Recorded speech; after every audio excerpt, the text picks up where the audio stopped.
ताज शरीयत फख्रे अज़हर की सूरत, ताज शरीयत फख्रे अज़हर की सूरत, की सूरत, की सूरत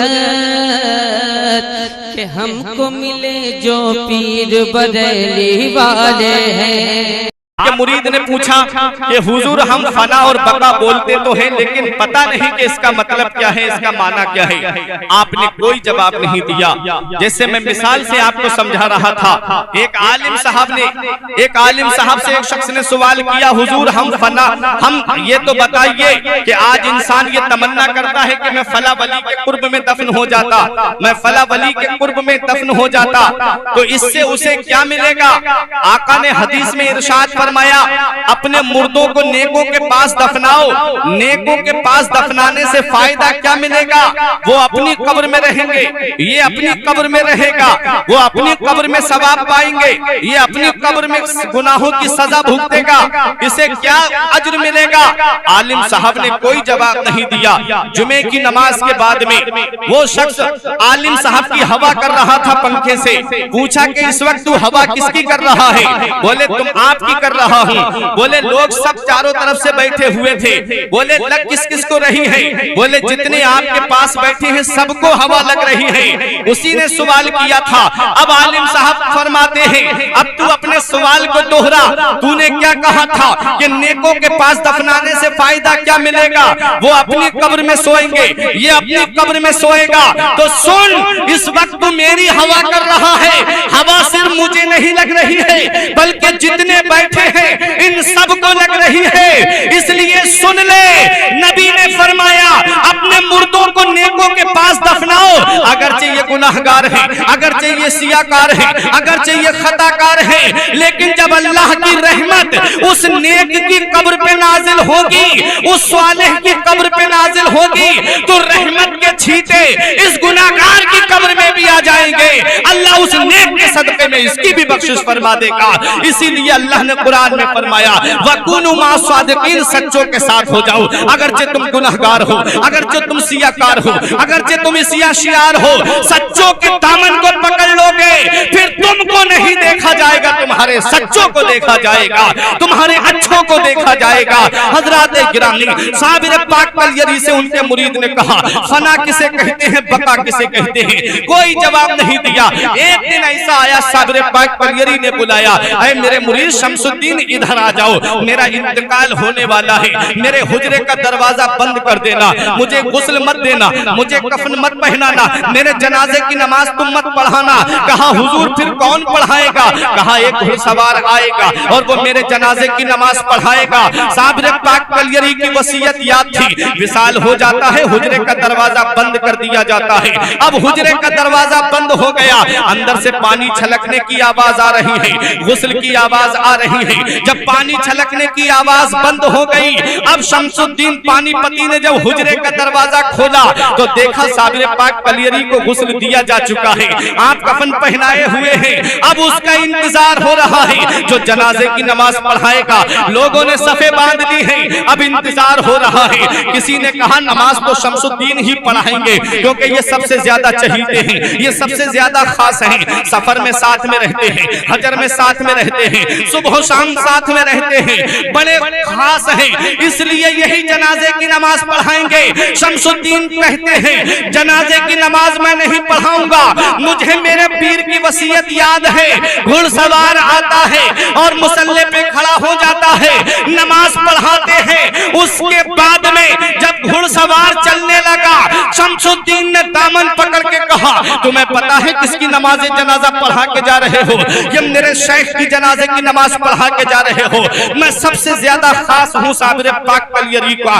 कल तारीख लिखी जाएगी मेरे शेख की, कल हिस्ट्री लिखी जाएगी मेरे साबिर की, कल इतिहास लिखा जाएगा मेरे साबिर का। लोग मुझसे पूछेंगे कि किसने जनाजे की नमाज पढ़ाई, क्या जवाब दूंगा हिस्ट्री लिखने वालों को, क्या जवाब दूंगा तारीख लिखने वालों को, क्या कहूंगा तारीख लिखने वालों से कि मुझे मालूम नहीं है। लोग मेरी बात का एतबार नहीं करेंगे, लोग कहेंगे तुम साथ में रहे सादरे पाक के, सफर में तुम साथ में रहे, हजर में तुम साथ में रहे, खलबत में तुम साथ में रहे, जलबत में तुम साथ में रहे। जरा बताओ किसने जनाजे की नमाज पढ़ाई।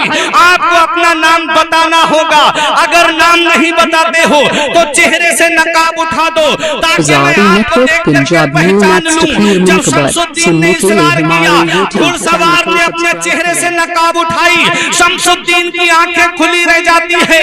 क्या देखते हैं? सामने कोई और नहीं है बल्कि खुद मेरे साबरे पाक कलियरी खड़े हुए हैं। शमसुद्दीन बोले हुजूर मैं आपको देख रहा हूं, ये मेरी नजरें क्या देख रही हैं? फरमाया भूल गए शमसुद्दीन, तुमने मुझसे पूछा था फना किसे कहते हैं, बका किसे कहते हैं। अरे ये जो जिस्म चारपाई के अंदर देख रहे हो इसे फना कहते हैं, और जो साबिर तुम्हारे सामने खड़ा है इसी को बका कहते हैं। अब यहाँ पहुंच करके अपना अकीदा भी मुलाहिजा कर लो कि जब कलियर के साबिर कलियरी जिंदा है तो मदीने वाले मुस्तफा जिंदा क्यों नहीं?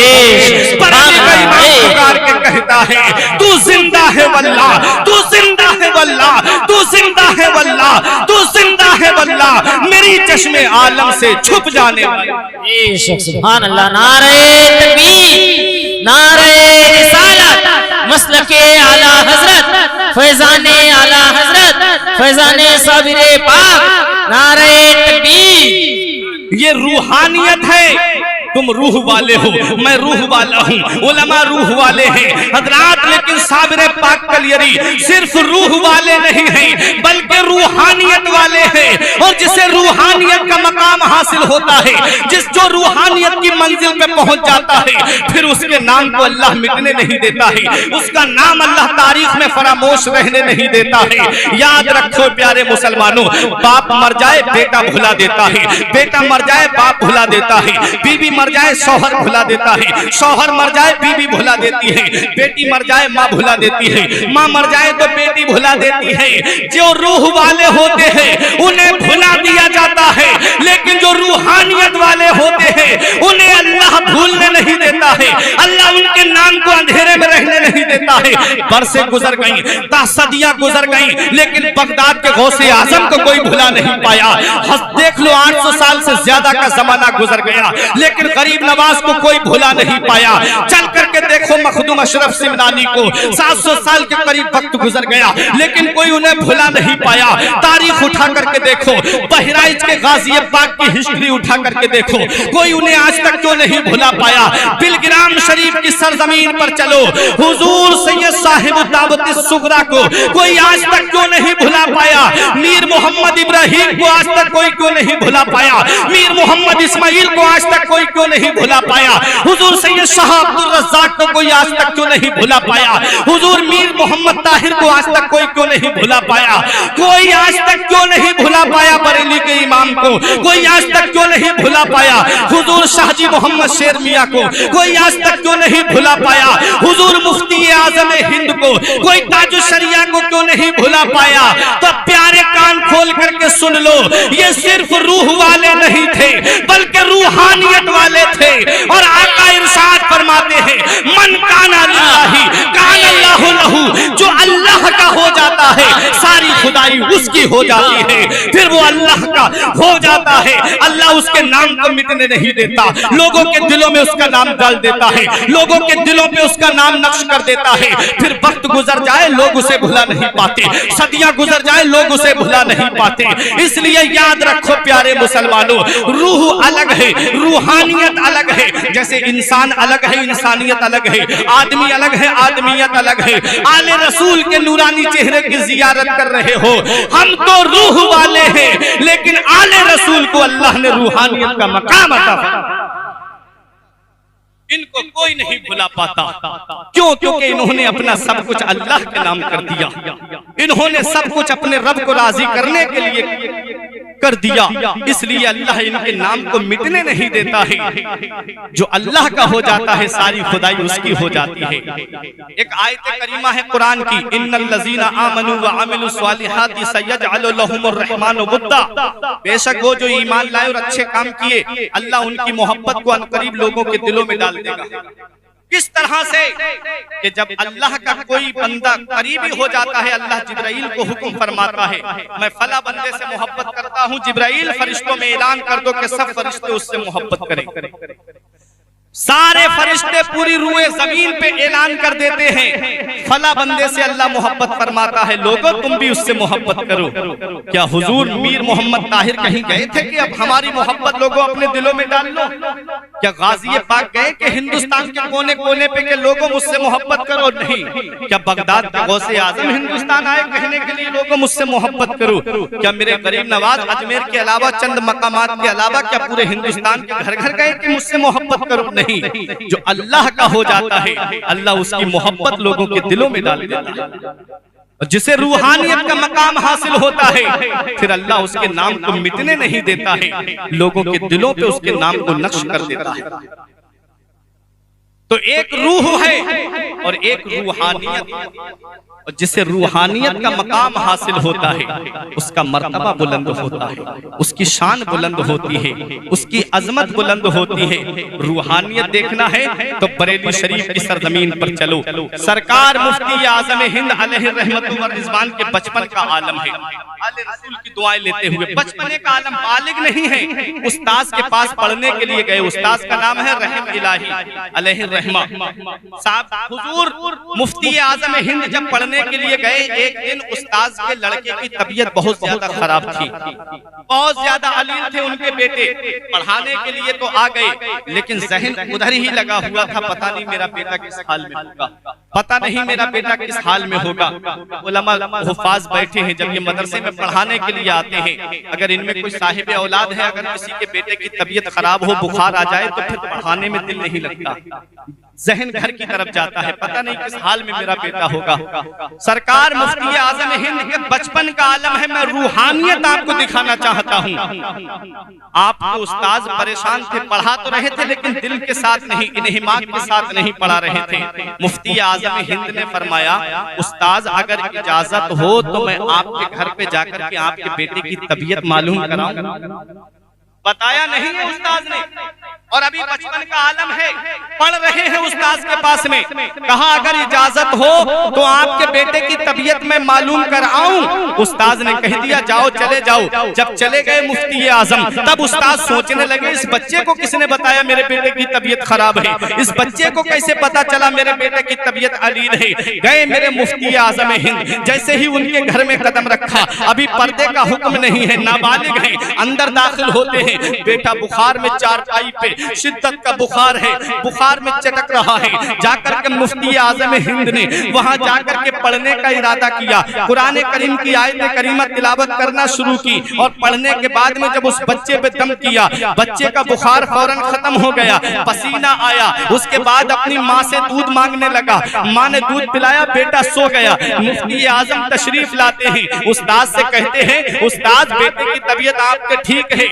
बेटे को आराम है, दूध भी पी लिया है और सो गया है, अब आप पढ़ाइए दिलचस्पी के साथ में, अब आप पढ़ाइए पूरे इन्हिमाक के साथ में। उस्ताद मुफ्ती आजम का चेहरा देख रहे हैं, सोच में पड़ गए ये पढ़ने आए हैं कि पढ़ाने के लिए आए हैं।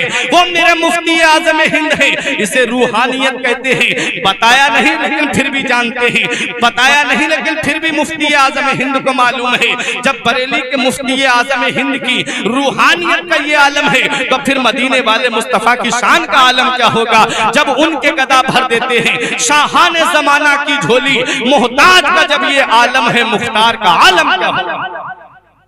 चाहे तो इशारों से अपने काया ही पलट दे दुनिया की, ये शान है उनके गुलामों की, सरदार का आलम क्या होगा। यही मुफ्ती आजम हिंद है बनारस की सरजमीन पे डॉक्टर शहाबुद्दीन रहते थे, मुफ्ती आजम हिंद के मुरीद थे, बड़ी मोहब्बत करते थे मुफ्ती आजम हिंद से। एक दिन उर्स रज़वी में आने का इरादा किया डॉक्टर शहाबुद्दीन साहब ने, तो कहा उनके ससुर ने आकर के बोले कि आप बरेली जा रहे हो, मैं बहुत ज्यादा उलझनों में फंसा हुआ हूँ, मैं बहुत ज्यादा मसरूफियत में हूँ, क्या ऐसा हो सकता है कि मैं बरेली जाऊं भी ना और मैं मुफ्ती आजम का मुरीद हो जाऊं? मेरे दिल में बड़ी तमन्नाएं हैं, मेरे दिल में बड़ी आरज़ुएं हैं, मेरे दिल में बड़ी ख्वाहिशें हैं कि मैं मुफ्ती आजम का मुरीद हो जाऊं। क्या मैं मुफ्ती आजम का मुरीद हो सकता हूं? तो डॉक्टर शहाबुद्दीन ने कहा, हाँ मुझे आप अपना नाम पर्चे पे लिख करके दे दीजिए बल्दियत के साथ में, मैं मुफ्ती आजम को जाकर के दे दूंगा। हजरात गिरामी वो पर्चे में देख करके आपको मुरीद कर लेंगे। मुफ्ती आजम हिंद अलैहिर्रहमा के पास में जब आने का इरादा किया तो सुबह को 6 और लोग ऐसे ही आ गए, बोले बड़े मसरूफियत है, बहुत ज्यादा बिजी हैं अपने घर बार में, क्या ऐसा हो सकता है कि हम बरेली जाए नहीं और फिर भी मुफ्ती आजम से मुरीद हो जाए? कहा ठीक है, आप भी अपना नाम पर्चे पे लिख करके दे दीजिए, पर्चे पे लिख करके आप भी अपना मुझे नाम दे दीजिए। कहा ठीक है, उन 6 लोगों ने भी नाम दे दिया, 7 लोग हो गए। अब बताना मकसद ये है, डॉक्टर शहाबुद्दीन साहब जब बरेली में आए 23 सफर को पहुंचे, 24 सफर को ईशा की नमाज के बाद में मुफ्ती आजम हिंद अपने हुजरे के अंदर तशरीफ ले गए। डॉक्टर शहाबुद्दीन ने सोचा बहुत अच्छा मौका है, लाओ अब मुरीद करा देता हूं, पर्चा ले जा करके दे दिया। मुफ्ती आजम हिंद ने उनको मुरीद कर लिया। उर्स रज़वी के बाद में जब डॉक्टर शहाबुद्दीन बनारस पहुंचे तो उनके ससुर आए 1-2 दिन के बाद में, बोले डॉक्टर साहब मुरीद करा दिया? बोले हाँ मुरीद करा दिया। बोले क्या ईशा की नमाज के बाद में कराया था? क्या 24 सफर को कराया था? बोले हाँ 24 सफर को कराया था। बोले क्या 10 बजे के वक्त कराया था? बोले हाँ 10 बजे के वक्त कराया था। बोले इत्तिफाक ऐसा हुआ 24 सफर को ईशा की नमाज के बाद में मैं बहुत जल्दी सो गया, ख्वाब में एक बुजुर्ग तशरीफ लाते हैं और मुझसे कहते हैं, कहो मैंने अपना हाथ गौसे आजम के हाथ में दिया, कहो कि झूठ से बचता रहूंगा, कहो बुराई से बचता रहूंगा, कहो कि जिना और शराब से बचता रहूंगा। सुबह को डॉक्टर शहाबुद्दीन कहते हैं कि वो 6 लोग भी मेरे पास में आए और आकर के कहते हैं, डॉक्टर साहब क्या 24 सफर को मुरीद कराया था? बोले हाँ। बोले क्या 10 बजे के वक्त कराया था? बोले हाँ। बोले अरे तुम उस दिन हम जल्दी सो गए, ख्वाब में एक बुजुर्ग तशरीफ लाए और हमसे कहते हैं, कहो मैंने अपना हाथ गौसे आजम के हाथ में दिया, हमने सारे इकरार किए, हमने सारे वादे उनसे किए। जब 1 महीने के बाद में मुफ्ती आजम हिंद बरेली से बनारस में पहुंचे एक प्रोग्राम में, तो उन 7 लोगों की नजर जब मुफ्ती आजम के चेहरे पर पड़ी तो ख्वाब में किसी और को नहीं देखा था बल्कि बरेली के मुफ्ती आजम हिंद को देखा था। यही तो हमारे ख्वाब में तशरीफ लाए थे। अब बताना मकसद ये है कि जब बरेली में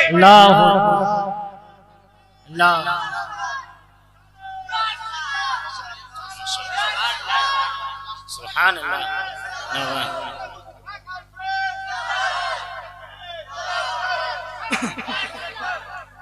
तो जब बरेली के मुफ्ती आजम हिंद की अजमत व शान का ये आलम है, तसर्रुफ व इख्तियार का ये आलम है कि बरेली में रह करके बनारस के मुसलमानों के ख्वाब में और 7 के ख्वाब में अलग अलग जाकर के उनको मुरीद कर सकते हैं। तो जब इनकी रूहानियत का ये आलम है तो फिर मदीने वाले मुस्तफा की शान का आलम क्या होगा जब उनके गदा भर देते हैं शाहाने जमाना की झोली, मोहताज का जब ये आलम है, मुख्तार का आलम क्या होगा। आज लोग कहते हैं ये पीरा मुरीदी कोई जरूरी नहीं है, लेकिन आज आले रसूल की आमद है, अपनी किस्मत पे नाज करो। सैयद आज आपके तैयारे मोहब्बत में आए हैं, सारे नसब खत्म हो जाएंगे लेकिन आले रसूल का नसब बाकी रहेगा। कयामत में भी आले रसूल का नसब बाकी रहेगा। आले रसूल के नूरानी चेहरे की जियारत कर रहे हो। मदीने वाले मुस्तफा फरमाते हैं, जो चाहता है कि मैं उससे राजी हो जाऊं वो मेरी बेटी फातिमा को राजी कर ले। जो चाहता है मेरी बेटी फातिमा उससे राजी हो जाए वो हसन और हुसैन को राजी कर ले, और हसन और हुसैन को राजी करना चाहता है वो उनकी औलाद को राजी। अली रसूल बैठे हुए हैं। पीरा मुरीदी कहते हैं लोग कोई जरूरी नहीं है, लेकिन आज मैं आपको एक मिसाल से समझा के जाता हूँ। मोम आपने देखा होगा, मोम आपने देखा होगा, जब तक वो मोम होता है आप उसे किसी भी तरफ मोड़ सकते हो। जब तक वो मोम रहता है आप उससे कोई भी चीज बना सकते हो। चाहो तो उससे प्लेट बना लो, चाहे उस मोम को आप गिलास बना लो, चाहे उसकी कोई भी मूर्त बना लो, कुछ भी आप बना सकते हो। लेकिन जब उस मोम के अंदर आपने एक पतला सा धागा लगा दिया, अब वो मोम नहीं रहा बल्कि वो मोमबत्ती बन गई। अब उसे आप मोड़ नहीं सकते, अब उसे आप किसी सूरत में ढाल नहीं सकते। अब सुनो, अब उस मोमबत्ती को आपको रोशन करने की जरूरत पड़ेगी। अब उसे आपको रोशन करना पड़ेगा, तो आप कहां लेकर के जाओगे? उसको आप चिराग के पास लेके जाओगे, आप उसको माचिस के पास लेकर के जाओगे। जब तक ये मोम है तब तक आप इसे कुछ भी किसी भी सूरत में ढाल सकते हो, लेकिन जब आपने इसके अंदर धागा लगा दिया ये मोमबत्ती बन गई, अब इसको किसी सूरत में आप ढाल नहीं सकते। ऐसे ही जो दिल है हमारा दिल, ये नफसानी ख्वाहिशात में घिरा हुआ है, नफसानी ख्वाहिशात का खिलौना है। नफसानी ख्वाहिशात जिधर चाहते हैं उधर इस दिल को मोड़ देते हैं, जिधर चाहते हैं उधर लेकर के चले जाते हैं। जब इसके अंदर पीर की मोहब्बत का धागा लग जाता है तब ये दिल किसी तरफ नहीं जाता है, बल्कि फिर ये दिल नबी की मोहब्बत का मदीना बन जाता है। इस दिल के अंदर पीर की मोहब्बत का जब धागा लग गया, पीर की मोहब्बत जब दिल के अंदर आ गई, जैसे मोमबत्ती में जब धागा लग गया, अब उसे रोशन करने की जरूरत है, तो उसे रोशन करने के लिए आप चिराग के पास लेके जाओगे, माचिस के पास लेकर के जाओगे, फिर वो रोशन होगा। जब रोशन हो गई तो उसको आप तिजोरी में नहीं रखोगे, उसको आप अलमारी में नहीं रखोगे, बल्कि रोशनी के लिए उसको आप बाहर रखोगे। ऐसे ही दिल के अंदर जब पीर की मोहब्बत का धागा लग जाता है तो पीर इस दिल को रोशन करने के लिए मदीने वाले मुस्तफा की बारगाह में भेज देता है। मदीने वाले मुस्तफा की बारगाह में इस दिल को भेज दिया जाता है रोशनी हासिल करने के लिए, रोशनी पाने के लिए। ये दिल नबी की बारगाह में पहुंच जाता है। अब नबी उस दिल को अपनी मोहब्बत की जंजीरों में कैद कर देते हैं। अब ये दिल कहीं नहीं जाता है। हजरात गिरामी, अब मोमबत्ती को जब हमने बाहर रख दिया तो उसको कोई भी हवा का झोंका आएगा वो उसे बुझा के चला जाएगा। अब उसकी हिफाजत के लिए हमें एक फानूस की जरूरत होती है। अब उसमें हमने शीशे का फानूस लगा दिया, कांच का फानूस लगा दिया। अब मोमबत्ती कितनी भी तेज हवा का झोंका आएगा मोमबत्ती बुझेगी नहीं। इसीलिए जब इस दिल को रोशनी मिल गई तो इस दिल को की रोशनी को कोई बुझा ना दे, इसलिए फानूस इलाही में इस दिल को दे दिया जाता है।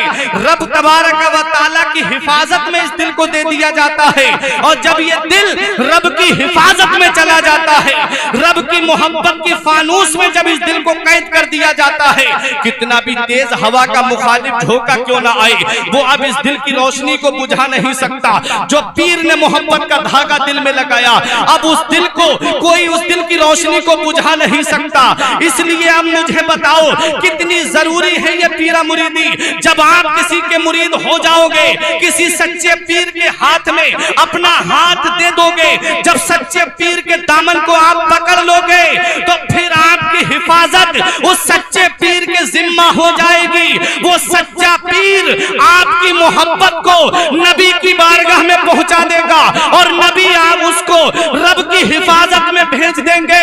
और जिसकी हिफाजत मेरा परवरदिगार फरमाए उसे कोई बुझा नहीं सकता, उसे कोई मिटा नहीं सकता। अब यहाँ पहुंच करके जिसके दिल को नबी ने रोशन कर दिया, जिसके दिल में रोशनी नबी ने भर दी, उसे कोई बुझा नहीं पाएगा। जहां जहां पर वो दिल जाएगा वहां वहां रोशनी देता हुआ जाएगा। देखो बगदाद में गौसे आजम रोशनी दे रहे हैं, अजमेर में गरीब नवाज रोशनी दे रहे हैं, बिलग्राम शरीफ के सादात रोशनी दे रहे हैं, कलियर के साबिर पाक कलियरी रोशनी दे रहे हैं। और इन्हीं के सदक़े में आज इनकी औलाद जो इनकी नस्ल पाक से है, जिसने इनके दामन को पकड़ लिया है, वो भी आज रोशनी पाए हुए हैं। इसलिए इनके दामन को पकड़ो, आले रसूल के दामन को थामो, सैयदों के दामन से वाबस्ता हो जाओ। जब आले रसूल के दामन को आप पकड़ लोगे तो फिर तुम्हारी हिफाजत परवरदिगारे आलम। जब सच्चे पीर का आप दामन पकड़ोगे, सब पीर की मोहब्बत जब तुम्हारे दिल में होगी तो नबी उस मोहब्बत को रोशन कर देगा, और जब रोशनी आ जाएगी तो फिर तुम्हारा नाम मिटेगा नहीं। हज़रात, अब मैं आपसे बस इतनी गुजारिश करूंगा, हुजूर सैयद साहिब किबला को बड़ी मसरूफियात है और इसी मसरूफियात के बावजूद हजरत को अभी तशरीफ ले जाना है, इसलिए मैं आपसे गुजारिश करूंगा कि जिन्होंने अभी तक किसी सच्चे पीर का दामन नहीं पकड़ा है, किसी सच्चे पीर के दस्ते हक परस्त पर बैत नहीं हुए हैं, उनके पास बहुत अच्छा मौका है कि आज नबी का लाडला आपके यहाँ तशरीफ लाया है, गौसे आजम का शहजादा आज आपके यहाँ तशरीफ लाया है, आले रसूल आज आपकी बस्ती में आए हैं। जलसा कामयाब तभी हो गया था जब सैयद साहिब किबला के कदम इस बस्ती में पड़ गए, लेकिन आज आप भी कामयाब हो जाइए, आले रसूल का दामन पकड़ के सादाते किराम के दामन से वाबस्ता हो जाओ। कयामत में सारे नसब खत्म हो जाएंगे, सैयद का नसब बाकी रहेगा, सैयद का नसब बाकी रहेगा। इसलिए जो किसी और पीर से भी मुरीद हैं वो तौबा की नियत से शामिल हो जाएं, और जिन्होंने अभी किसी सच्चे पीर का दामन नहीं पकड़ा है वो सैयद साहिब किबला से मुरीद होकर के सैयद साहिब किबला की गुलामी में दाखिल हो जाएं। कयामत के दिन यही अपने नाना जान के सामने खड़े हो जाएंगे, मेरे नाना, इन्होंने सुआ बोझ वालों ने मेरा दामन पकड़ा है। आका फरमाएंगे जब तेरा दामन पकड़ा है तो अपने साथ इनको लेकर के जन्नत में चले। दामन पकड़ने थोड़ा थोड़ा करीब में आ जाएं, कुर्ब में आ जाएं। सैयद साहिब किबला मौजूद हैं, मैं आले रसूल की मौजूदगी में दुआ करता हूं, मेरे कुछ अर्ज करने में सबकत लिसानी की वजह से या बतकाज़ा बशरियत कोई गलती हो गई हो, मौला मुझे माफ फरमाए। अस्तगफिरुल्लाह रब्बी मिन कुल्ले ज़ंबि व अतूबु इलैह। जिस्म फानी है, सजाने की जरूरत क्या है, हुस्न दुनिया को दिखाने की जरूरत क्या है, ऐसे आमाल करो कि रूह से खुशबू आए, इत्र कपड़ों पे लगाने की जरूरत क्या है। ये जिंदगी सवारिए, दिलशाद कीजिए, लम्हात जिंदगी के न बर्बाद कीजिए। जब मकसद हयात इबादत खुदा की है, पढ़िए नमाज मस्जिद आबाद कीजिए। अस्तगफिरुल्लाह रब्बी मिन कुल्ले ज़ंबि व अतूबु इलैह। ला इलाहा इल्लल्लाहु मुहम्मदुर रसूलुल्लाह। रही कली तो फूल खिलेंगे, जिंदगी बाकी रही तो फिर मिलेंगे। अस्सलाम वालेकुम। अज़ारी नेटवर्क पंजाब न्यू नेट्स तकरीर मुनकबत सुनने के लिए हमारे YouTube चैनल को सब्सक्राइब करें।